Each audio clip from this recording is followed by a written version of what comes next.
চাওক, প্ৰথম কথা হ'ল আমি এতিয়া ৰাইজৰ মতামত গ্ৰহণ কৰি আছোঁ। সমগ্ৰ অসমত আমাৰ বিধায়কসকলেই হওক বা কেন্দ্ৰীয় নেতৃবৃন্দ, আমি কৈছোঁ যে আমি ৰাইজৰ ওচৰত যাম। আমাৰ ভোটাৰ আৰু সৰ্বসাধাৰণ আমাৰ কৰ্মী বা ভোটাৰ ৰাইজৰ পৰা আমি মতামত ল'ম যে তেওঁলোকে কিয় আমাক এইবাৰ ভোট নিদিলে, আমাৰ ক'ত ভুল আছিল। আৰু আমি প্ৰথমতে মেণ্ডেটটো মানি লৈছোঁ, ৰাইজে যি জনাদেশ দিছে আমি মানি লৈছোঁ। আৰু আমি ৰাইজৰ পৰা মতামত ল'ম, আপোনালোকে আমাক ক'ত বেয়া পালে, আমাৰ কি ভুল হ'ল।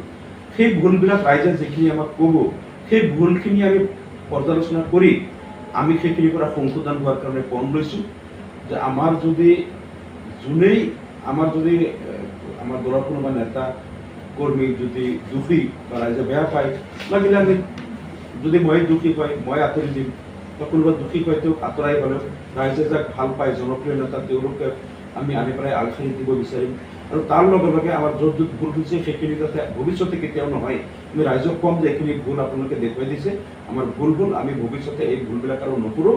আপোনালোকে আমাৰ লগত থাকক, আমি সদায় আপোনালোকৰ আপদে বিপদে সদায় আছোঁ। আৰু লাঞ্ছিত বঞ্চিত মানুহৰ কাৰণে আমাৰ এই দলটো হৈছে, আৰু এই দলটো জীয়াই ৰাখিব লাগিব, যাতে বিশেষ এই সংখ্যালঘু আৰু আদিবাসী SC ST মানুহক যাতে ফুটবলৰ দৰে ব্যৱহাৰ কৰিব নোৱাৰে। গতিকে আমাৰ দল সদায় থাকিব।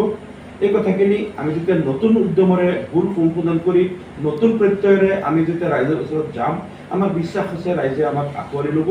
আমাক যিসকলে বেয়া পাই গালি পাৰিছিল তেওঁলোকে আমাক সাৱটি ল'ব। আৰু এইবাৰৰ পৰা আমি শিক্ষা পালোঁ, কোনো ৰাজনৈতিক দলৰ কাৰণে কেতিয়াবা এনেকুৱা শিক্ষা লোৱাৰ এটা অৱসৰ আহিবও লাগে। আমি ভাবোঁ এইবাৰ যিটো শিক্ষা আমি পালোঁ, এইটো এটা আমাৰ কাৰণে সুবৰ্ণ সুযোগ। আৰু এই সুযোগ সদব্যৱহাৰ কৰি আমি ভৱিষ্যতে দলটোক পূৰ্বৰ তুলনাত অধিক শক্তিশালী কৰি আমি অসমত প্ৰতিষ্ঠিত কৰাৰ এটা সুবিধা লাভ কৰিছোঁ। আৰু আমি এই সুবিধা পূৰ্ণ উদ্যমে আমি এই সুযোগ গ্ৰহণ কৰাৰ কাৰণে বদ্ধ কৰিম। কংগ্ৰেছৰ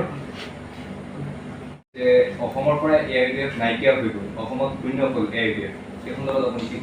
AIUDF MP ইলেকশ্যনত আমি আসন নাপালে কাৰণে AIUDF নাইকিয়া হোৱা নাই। এতিয়াও AIUDFৰ 15জন বিধায়ক অসম বিধানসভাত আছে, আৰু সমগ্ৰ অসমত দলৰ সংগঠন আছে, বহু পঞ্চায়ত প্ৰতিনিধি আমাৰ আছে।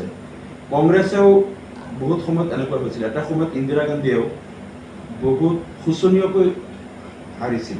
ইন্দিৰা গান্ধীৰ নিচিনা ব্যক্তিও হাৰি অসমত যেতিয়া হুজাইত আহিছিল, মানুহে শিলগুটি জোতা চেণ্ডেল দলিয়াইছিল। সেই ইন্দিৰা গান্ধীও কাম বেক কৰি এটা সময়ত প্ৰধানমন্ত্ৰী হৈছিল, ভাৰতৰ শক্তিশালী প্ৰধানমন্ত্ৰী হৈছিল। গতিকে BJPয়েও 2011 চনত মাত্ৰ 5খন আসন আছিল, 16ত শক্তিশালীভাৱে কাম বেক কৰি তেওঁলোকে ইয়াত চৰকাৰ কৰিছে।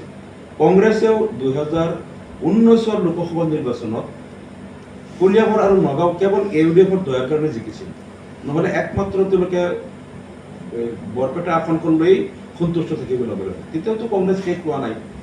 গতিকে এনেকেই কোনো দলক কোনেও ক'ব নোৱাৰে যে এই দল শেষ হ'ল বুলি। আজি চন্দ্ৰবাবু নাইডু তেওঁ সকলোৱে ভাবিছিল যে তেওঁ শেষ হৈ গ'ল বুলি, কিন্তু আজি শক্তিশালী কাম বেক কৰিছে। আমাৰ AIUDF দলে শক্তিশালীভাৱে কাম বেক কৰিব, আৰু এনেকুৱা হ'ব পাৰে অহা নিৰ্বাচনত কংগ্ৰেছতকৈ আমি অধিক আসন পাম।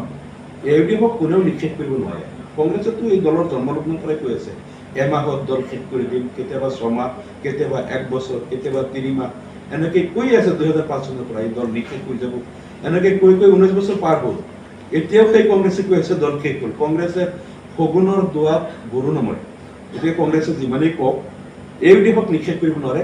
আপোনালোকে চাই থাকক, অহা দিনত AIUDFে আগতকৈ অধিক শক্তিশালীভাৱে অসমৰ ৰাজনীতিত উপনীত হ'ব। 2024 লোকসভা নিৰ্বাচনৰ ফলাফলে পেলাই বুলি মই ভাবোঁ, আৰু আমি ভাবোঁ যে এই নিৰ্বাচনে আমাৰ চকু খুলি দিছে।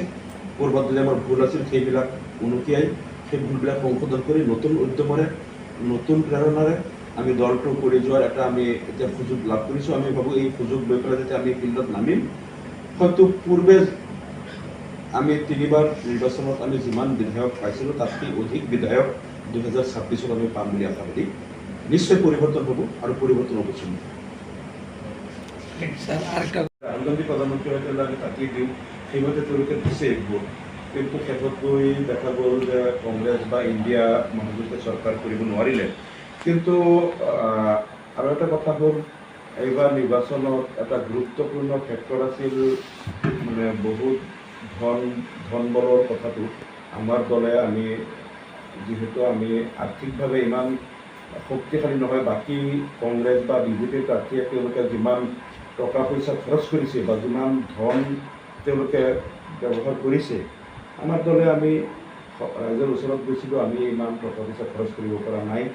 যিয়ে নহওক আমি জনসাধাৰণৰ যিটো তেওঁলোকৰ প্ৰথম যিটো তেওঁলোকৰ মানসিকতা আছিল বা আমাৰ দলৰ যিমান উৎসাহ চাপিছিল ৰাইজে বা প্ৰথম নিৰ্বাচন আৰম্ভ হোৱাৰ আগত যিটো ঢৌ আছিল মানুহৰ, শেষলৈকে আমি হয়তো আৰ্থিক কাৰণতে হওক বিভিন্ন কাৰণত আমি সেই ঢৌটো ধৰি ৰাখিব নোৱাৰিলোঁ। এইবাৰ আমাৰ পৰাজয় হ'ল, কিন্তু এতিয়াই আমি দেখিছোঁ যে ৰাইজে এই বিষয়টোলৈ বহুত আফচোচ কৰি আছে। মোক লগ পালেও বহুতে কয় যে আমি ভুল কৰিলোঁ, বুজি পোৱা নাছিলোঁ, কিছু অপপ্ৰচাৰত আমি ভুল গৈছিলোঁ, আমি বহুত ভুল কৰিলোঁ, আপোনাক নিৰ্বাচিত কৰিব লাগিছিল বা AUDF হওক আজমল চাহাবক বুলি কয় নিৰ্বাচিত কৰিব লাগিছিল, এনেকুৱা এটা বুবু বাবা এতিয়াই আৰম্ভ হৈছে। আৰু আজিৰ দিনতো নিৰ্বাচনী ফলাফল ঘোষণা হোৱাৰ দিনৰ পৰা আজিৰ দিনলৈকে বহুত বেছি মানুহে চিম্পেথি আমাৰ দলে পাইছে। তেওঁলোকে ৰাইজে অনুভৱ কৰি আছে যে আমি এবাৰ কি ভুল কৰিলোঁ। চৰকাৰটো বিজেপিৰেই হ'ল, কিন্তু আমি ভাবোঁ যে এই যিটো ৰাইজৰ চিম্পেথি এইটোৱে কাম কৰিব আৰু অনাগত দিনত আগতকৈ শক্তিশালী ৰূপত আমি পুনৰ আমি উজ্জীৱিত হ'ব পাৰিম, আমাৰ দলটোক আগুৱাই নিব পাৰিম, সেইটো আমাৰ বিশ্বাস। হয়